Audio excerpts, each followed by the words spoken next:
Welcome to Wayne County Connection. I'm your host, Michael Sweigart. Thank you for joining me again as we promote Wayne County as a great place to work, live, and play.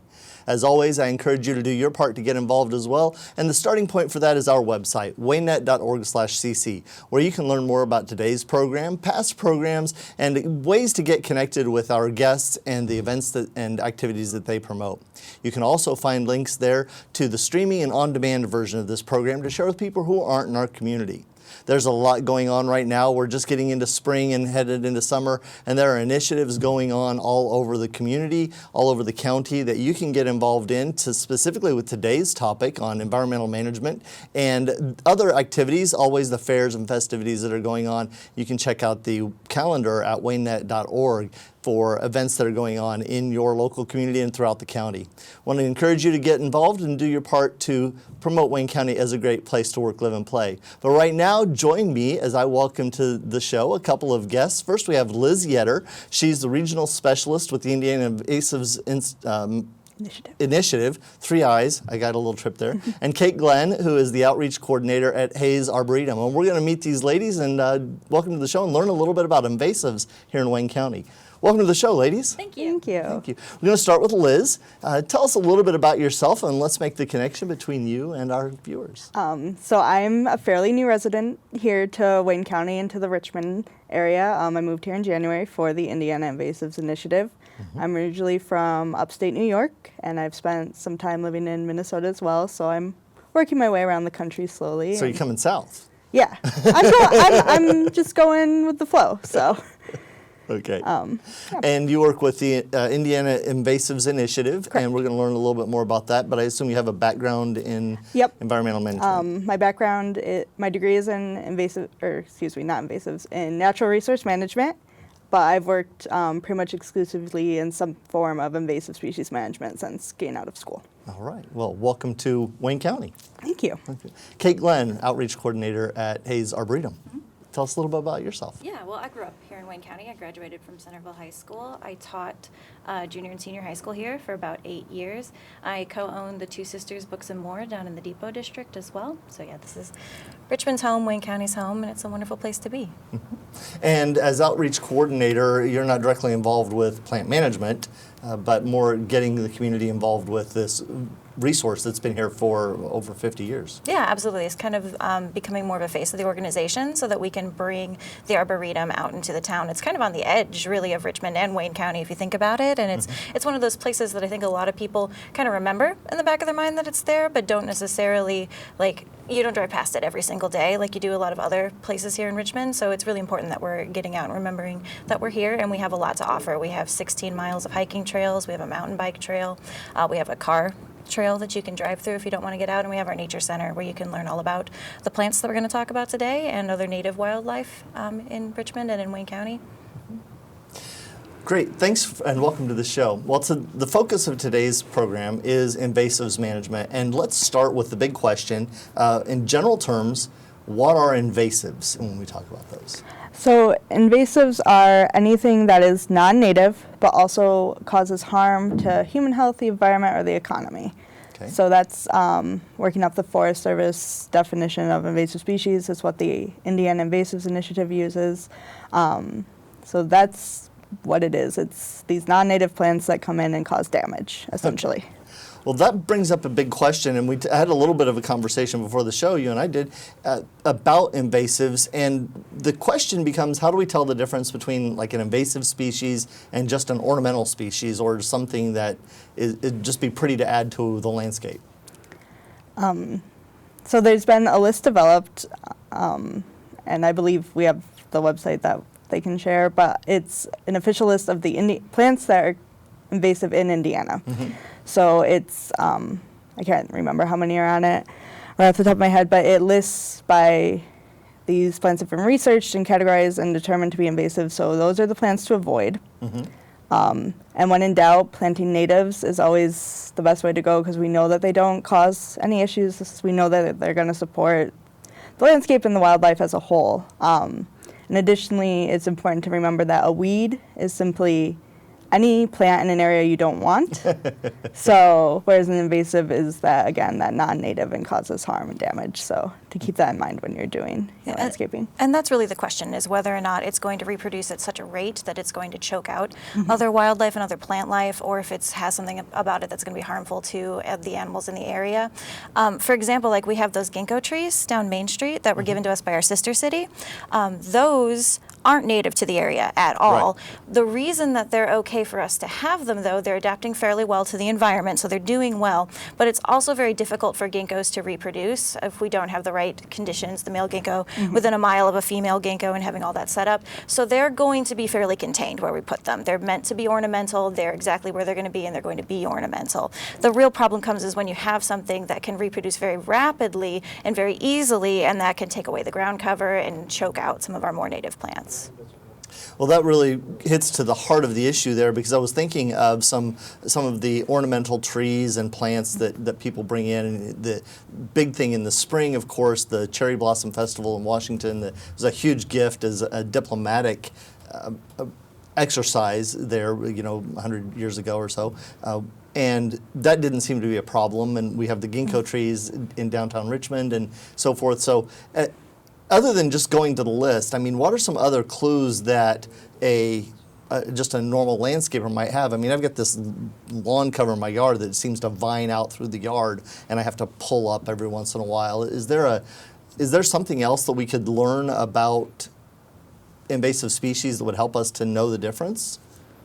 It's knowing, I think, first it comes with knowing what's native and what's kind of supposed to be in Indiana or thrives in Indiana and is good for the Indiana environment. And it just comes with education, because you can't necessarily look at a plant and say, oh, that's going to be invasive. There's no magic. It comes with research and observation and just watching what these plants are doing in the landscape and escaping. So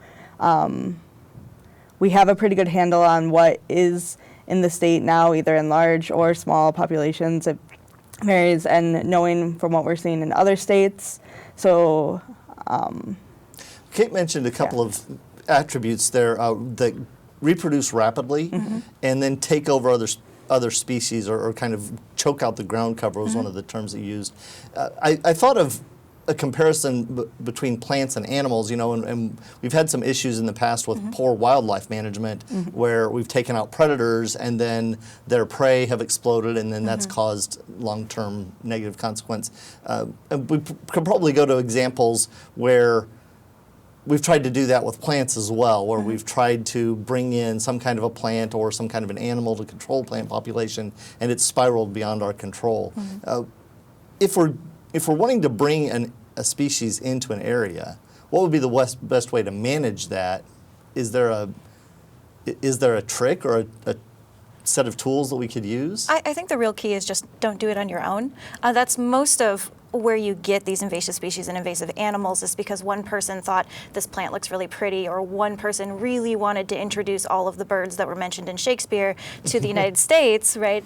And so this one person thinks this is a good idea, and they don't do their homework and they don't consult experts, and they bring this in, and then it gets out of hand. And that's really the problem. We're really living in a great time of science and people who've done a lot of research, and we have lots of organizations that we can partner with and talk to. And I think that's really the big way to avoid any kind of catastrophe, is to make sure you have partners, and that you have partners who know what they're doing and have done a lot of research on the plants and the animals that you want to introduce. Before the show, I mentioned, we talked earlier, I gave an example from personal experience. 25 years ago or so, as a volunteer at the Arboretum, I was involved in helping pull out grapevine, and we pulled out, I said, it seemed like 10 miles of grapevine. And you said... So grapevine isn't considered invasive, and that just comes down to the management objectives of a landowner. If you want to remove grapevine as your management objective, that's fine. It's just not something that's going to... It seems like it's taking over, but it's supposed to be there. It provides good wildlife food. It's not something that's going to be as detrimental, or it works within the system as opposed to trying to overtake the system. So just because something is being successful doesn't necessarily mean that the plant is invasive or damaging. Correct. And I think also another point that I think you were trying to make with your question on grapevining is that we pulled it out 25 years ago. Why do we still have problems with invasive species? And that's because plants don't understand boundaries like we do, right? They're not going to just, oh, we're at haze, we can't grow anymore, they pulled us out last year, right? If one of the problems we're having at haze right now is honeysuckle, and it's everywhere, and so we're going to pull it out, and we can pull it out, but then if you go around to the subdivisions that are around, a lot of people have that in their yards, and so if you're not aware that that's an invasive species, that species can pollinate, can reproduce, and it can spread, and it can get right back into haze again, and so that's the problem with invasives, is they are not localized, and they can come back. And one of the things that you see, especially if you go do much camping or go to parks, state or federal park, national parks, they frequently have warnings up, don't bring in firewood, don't bring in certain plants. And those warnings are specifically because the plants and animals don't observe geographic boundaries or preserve boundaries. They just go where they are able to flourish, right? Yeah. So you said there are lots of organizations and there are resources, you mentioned websites that have lists of species that are available. What kinds of events are going on in Wayne County that might be available for our viewers to be educated, to learn more about invasive species, or to get involved in invasive species management? What kinds of activities are available? Because this is airing after. Yeah, so we're going to have a large event on the 20th, which has already happened when this is on the air, which is called our Weed Wrangle, which is what we're partnering for to really get in and get everything out. At Hayes, every Wednesday, though, we have a dedicated volunteer team who goes in and manages our invasive species. So if you're interested in coming and learning from them or joining them at any point, you can get on our website, hayesarb.org, and you go to our volunteer page. You can fill out our volunteer application, and then you can come in on Wednesday and help as well. If you give us a call and you ask what things are going on, we're happy to give you that information and let you in. Also, if you just stop by the Nature Center at any time, we're happy to talk plants all day long. If a person, a landowner, say out in, somewhere in Wayne County, is walking over their land and they see something and they're not sure what it is, what kind of opportunities do they have for local people to come in, local experts to come in and help them address the plants that are going on in their community, in their property? So one part of the Indiana Invasive Initiative is we do landowner surveys. It's a free service we offer. We try to keep it around 10 acres, but that's flexible depending on the size of the property. So they can contact me, and I can come out and do that. If it's something that's too large for me, I will refer them on to other resources that the DNR that can deal with bigger problems. They can also always send me pictures of the plant. Sometimes we can identify it that way. So that's one option. And then the DNR has a lot of information available about invasive species, as does if you go to the SICIM website. That can direct you all sorts of places. Sorry. SICIM sounds like something I tell my dog to go after the squirrels, but I'm not. I think it's a little bit different. What is that? SICIM is the nonprofit that the Indiana Invasives Initiative grew out of. So SICIM is the Southern Indiana Cooperative Invasives Management. It's this nonprofit group that's been operating down in southern Indiana, and just within the past couple of years, it's grown to we are now trying to cover the entire state of Indiana with this Indiana Invasives Initiative. It's a statewide program in partnership with the USDA, NRCS, and so we're just trying to get throughout the whole state. Sorry. That's okay. So this Southern Indiana, I'm going to cheat and read the logo. Southern Indiana Cooperative Invasives Management. Okay. Program has been mostly in the lower third of Indiana, and part of me, when I first became aware of it, my mind jumped to the kudzu coming up out of the south. I just imagined an army of volunteers standing out there with their axes and pruners, just trying to take on the advancing kudzu army. And now the initiative is moving to the north. Is that kind of the progression that we've seen in invasives, or is it coming from us? The invasives are coming in from all sides. They've been here. Some of them have been here for years, hundreds of years. We're just now, we have more knowledge, and we are more informed as to how they're infecting the environment and what we need to do to kind of protect and monitor. And the initiative is really to get the information out there because there's just not that awareness yet. So we're here to provide awareness and education and do some work and like convince people and just build that capacity across, because like to build the capacity across all levels of local, like the local level and the state level, because the state is doing stuff with invasive species. Private organizations, semi-public organizations like Hayes Arboretum is doing stuff. Cope Environmental Center is doing stuff with invasive species. So we're just trying to bridge the gap between everything that's going on and be, like you alluded to, be that good neighbor. Because if it's still in your yard, it's still going to be able to get into these other places. So to get people to make better choices about what they're planting and to be more conscientious of the greater environment around them.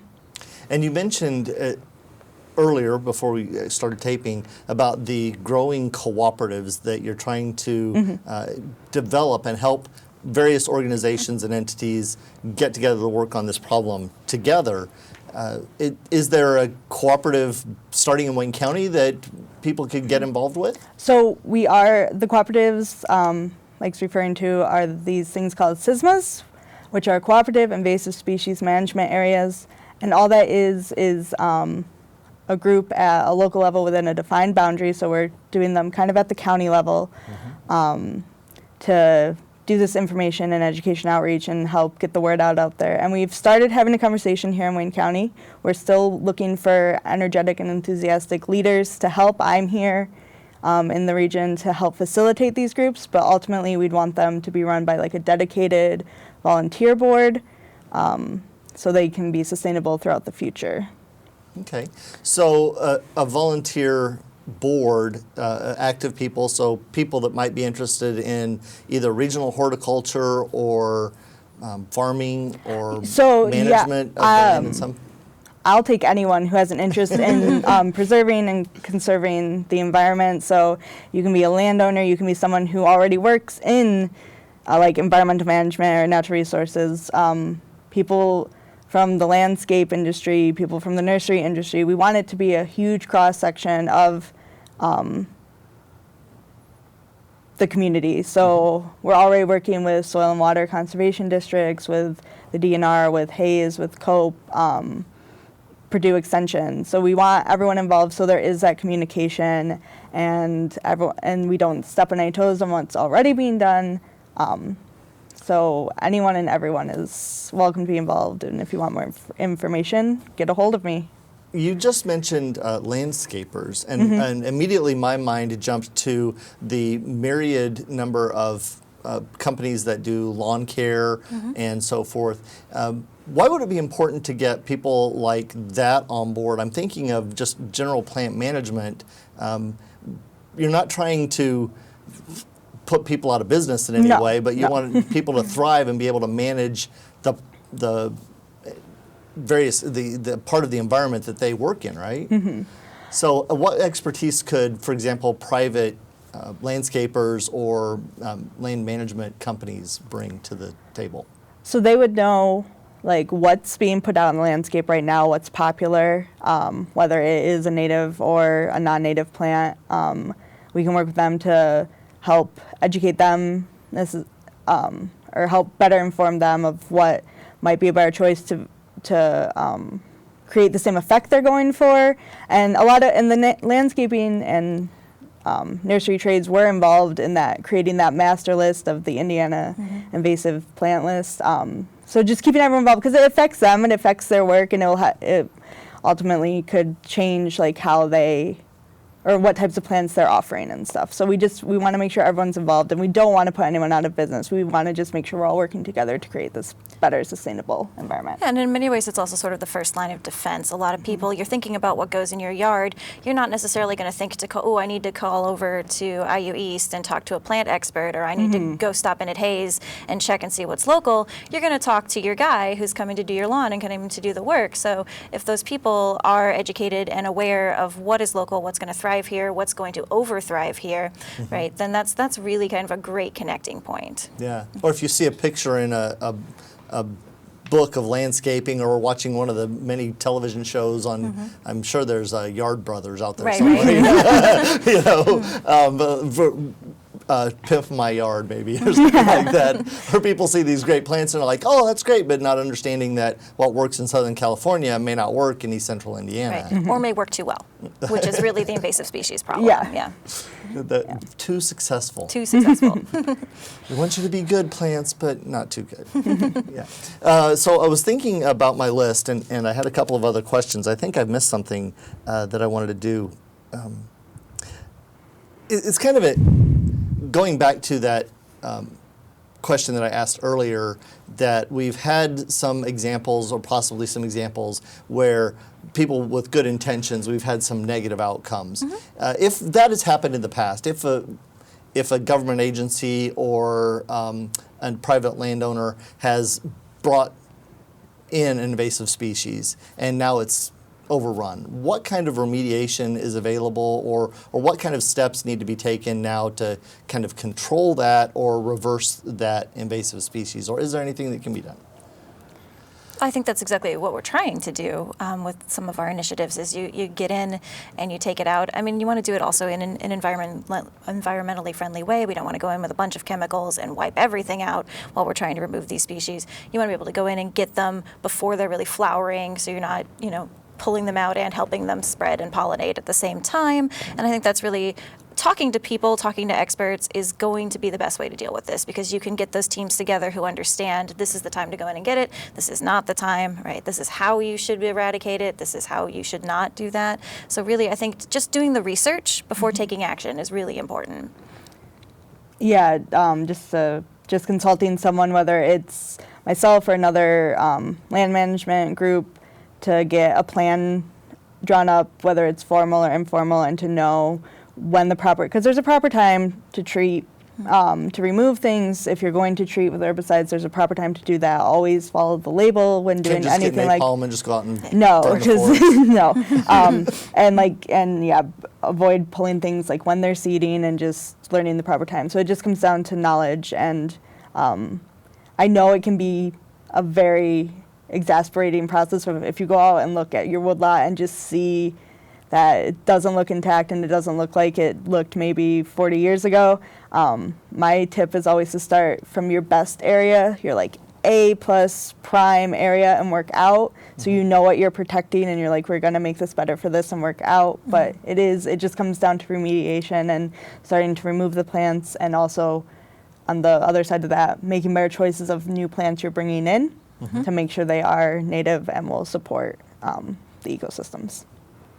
I was just imagining having a small wood plot, and all of a sudden you're like, this didn't look like it did when I was a kid, and you go and you're like, these don't belong here, and all of a sudden you've got a big hole, and if you tear out a bunch of plants in an area, then there's going to be vacant fertile ground, which might be attractive to other types of species, not that they're consciously seeking them out like humans do to propagate, but they'd be looking at open space, and there's more resources available there then. So I want to protect against that kind of opening the opportunity for invasives in the future as well, right? Yeah, and that's that good neighbor policy that we're talking about again, where really this is a community problem, and it's a community needs to have the solution. Because if you're fixing your yard and you've got it all localized and everything's the way you want it and the way you remember it, but then the plants are seeding and they're getting in there again, right? Because your neighbors aren't doing that as well.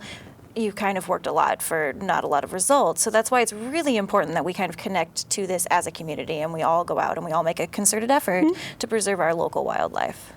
Well, we're coming up to the end of our show now. We just have a few minutes left, and I want to hit again the ways that our viewers can get connected with you and find out what's going on. Now, as you mentioned, we kind of missed one of the big events in the spring already, but there's an opportunity now to get involved and to put it on your calendar for next year as well. So let's touch the base again. Liz Yetter, Regional Specialist with the Indiana Invasives Initiative, and tell us how to get in touch with you and the organizations.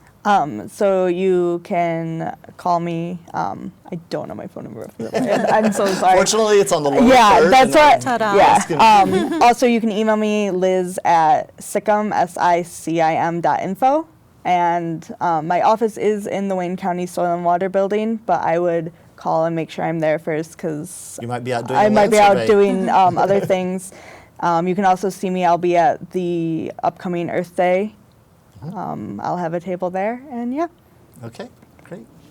Yeah, so Hayes Arboretum, we're open Tuesdays through Saturday from 9 to 5. So you can come into the Nature Center, stop by, and just have a chat with the naturalist or with me if we're there, and we can help you find the information that you need.